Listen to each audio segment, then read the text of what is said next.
स्वागत है आपका मेरे AMA एजुकेशन चैनल के ऊपर। आज हम करेंगे silent feature of the scheme. हमारी जो पिछली वीडियो थी उसके अंदर हमने एक स्कीम की थी फेसलेस अपील 2022। अगर आपने वो वीडियो नहीं देखी है तो मैं आपको लिंक डिस्क्रिप्शन में डाल दूंगा, आप जाके चेक कर सकते हैं।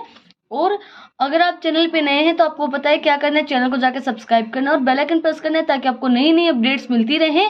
आज उस स्कीम के हम जो साइलेंट फीचर्स हैं वो करेंगे, silent feature of the scheme.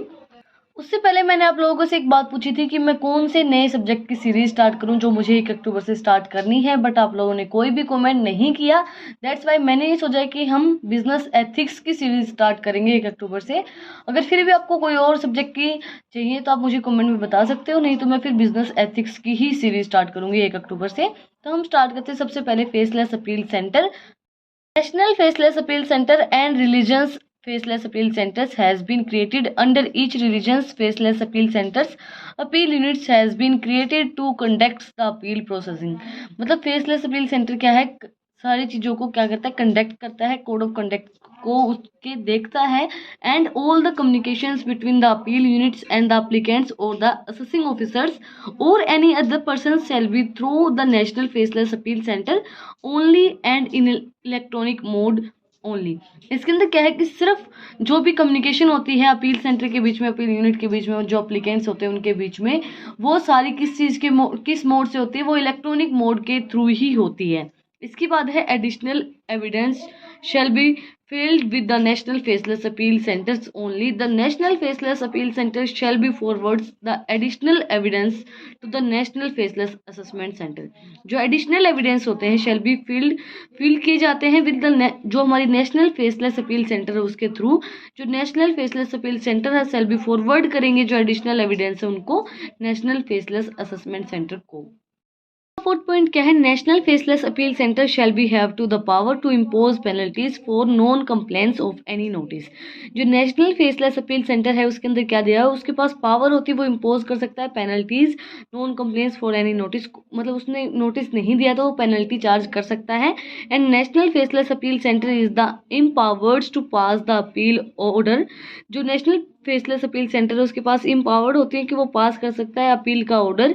And certain appeals relations to services frauds measures tax evasion sensitives and search matters, जो भी मैटर वगैरह होता है international tax and black money and imposing tax etcetera 2015 matters will और more now stay outside the previous of the scheme. मतलब ये सारी चीज़ें जो ब्लैक मनी वगैरह है, इंटरनेशनल टैक्स है, सारी चीज़ें इससे स्टे रहती हैं, आउटसाइड रहती हैं प्रीव्यू ऑफ द स्कीम, इस स्कीम से।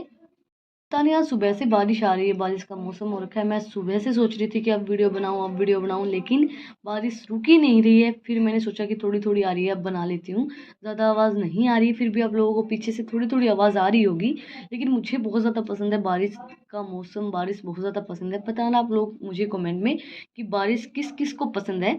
Appeal to the income tax applicant tribunal, ये हमारा नेक्स्ट टॉपिक है। Income tax applicant tribunal section 252। The central government shall be constitute an applicant tribunals consisting of as many as judicials and accounting members as it thinks fit and excise the powers and discharge the function conferred on the applicant tribunal by this act. इसके अंदर क्या है, जो central government है वो constitute करती है applicant tribunal को consisting of many judicials accounting members को देख के फिर fit exercise and powers and discharge करती फंक्शंस कंसर्न जो करते हैं हम applicant tribunal by this act, उस एक्ट के रिगार्डिंगली। इसके अंदर क्या दिया हुआ है, powers of the income tax applicant tribunal. Powers क्या क्या होंगी इनकम टैक्स अप्लीकेंट ट्रिब्यूनल की। इसके अंदर क्या है, the tribunal is the final fact finding authorities can go into confessions of facts involved in each grounds of the appeal not with in standing admission of fact bye CITA national faceless appeal centre. इसके अंदर क्या है, जो tribunal है, tribunal find कर सकता है, finding authorities को फाइंड कर सकता है किसको हमें क्या अथॉरिटीज प्रोवाइड करवानी है। एंड इफ इनकम्प्लीट फैक्ट्स हैं आपके पास, इनकम्प्लीट रिकॉर्ड है, इनकम्प्लीट आपने इन्वेस्टिगेशन पूरी नहीं की है और फैक्ट्स की जो असेसिंग ऑफिसर उसने, तो जो ट्रिब्यूनल है the tribunal has no power of enhancement. तो जो ट्रिब्यूनल है उसके पास कोई भी पावर नहीं होती है इन्हेंसमेंट करने की। And the tribunal can not change the complaints of the case. जो उस केस की कंप्लेंट्स है उसको भी ट्रिब्यूनल चेंज नहीं कर सकता है। The appeal to the applicant tribunals applicable order section 253 if the NSSC is not satisfied with the order passed। अगर जो एसएससी है वो जो ऑर्डर पास किया गया है उससे सेटिस्फाई नहीं है तो ही में वो फिल कर सकता है, एक अपील दे सकता है अप्लीकेंट ट्रिब्यूनल को अगेंस्ट द फॉलोइंग ऑर्डर, इन ऑर्डर के against. Order of national faceless appeal centre, अगर ऑर्डर पास किया है हमारी नेशनल फेसलेस अपील सेंटर ने, ऑर्डर पास बाय जो हमारा सेक्शन है 250 के रिगार्डिंगली हमने ऑर्डर पास किया है, the order of rectification under section 154। के बाद order imposing A penalty in the following cases, जो हम ऑर्डर है वो इम्पोज करता है पेनल्टी इन फॉलोइंग केसेस के अंदर, failure to comply with a notice, failure to keep maintain और retain books of accounts, failure to answer question, sign statement, furnish information, returns और statements, allow inspections, under reporting and miscriptions of income, incorrect information in reports और certificates. ये जो सारी चीज़ें हैं अगर आपको फेलियर होते हैं तो इसके अंदर होता है ऑर्डर इम्पोज इन पेनल्टी, जब हम इम्पोज कर सकते हैं पेनल्टी अगर हम फेलियर होते हैं नोटिस देने में, मेंटेन करने में, रिटर्न्स करने में, बुक आंसर देने में, क्वेश्चन देने में, साइन करने में, या फिर मतलब रिपोर्ट करने में, कोई भी इनकम के अंदर इनकरेक्ट इन्फॉर्मेशन आपने दी है रिपोर्ट के अंदर, सर्टिफिकेट के अंदर, तो उस टाइम पे आपको पेनल्टी चार्ज की जाएगी।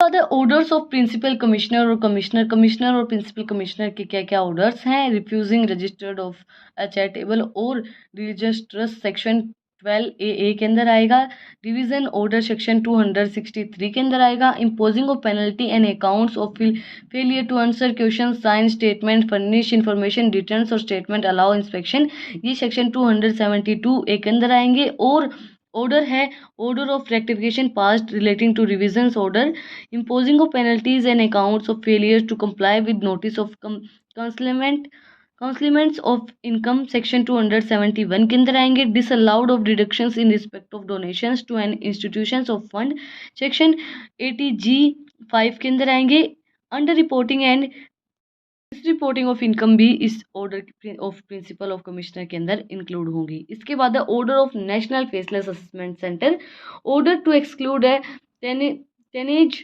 Tax company from the tonnage tax scheme, order दे सकते हैं हम tonnage tax company from tonnage tax scheme के थ्रू।